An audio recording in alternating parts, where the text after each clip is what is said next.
जिस दिन शक्ति ने शिव को अपने भीतर समा लिया, उसी दिन जन्म हुआ माता धूमावती का। क्यों माँ दुर्गा ने स्वयं महादेव को निगल लिया? यह कथा सुनने में चौंकने वाली लगती है, लेकिन इसके पीछे गहरा सत्य छिपा है। पौराणिक कथाओं के अनुसार एक समय माता सती को अत्यधिक भूख लगी। उन्होंने अपने पति भगवान शिव से भोजन की इच्छा जताई, लेकिन महादेव ध्यान में लीन थे और उस क्षण माता की भूख पूरी न हो सकी। भूख केवल शरीर की नहीं थी, यह सृष्टि की आदि शक्ति की इच्छा थी। माता सती ने जब महादेव से कहा, यदि भोजन नहीं है तो मैं स्वयं अपना आहार कर लूंगी, और उसी क्षण माता ने महादेव को ही निगल लिया। यह कोई क्रोध या हिंसा नहीं थी, यह शक्ति और शून्य का मिलन था। जैसे ही शिव माता के भीतर समाये, माता सती का स्वरूप बदल गया।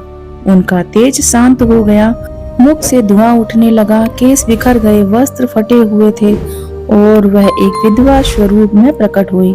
यही स्वरूप कहलाया माँ धूमावती।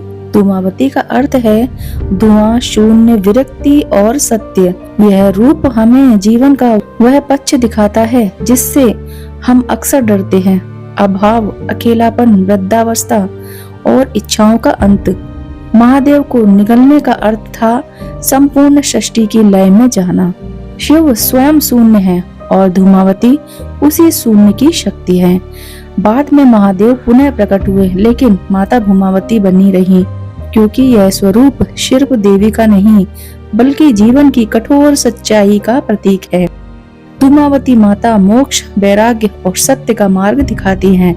उनकी पूजा तामसिक नहीं बल्कि आत्मज्ञान के लिए की जाती है। इस कथा का संदेश साफ है, जब इच्छाएं समाप्त होती हैं, जब सब कुछ छिन जाता है, तभी सत्य प्रकट होता है, और उसी सत्य की देवी है माँ धूमावती।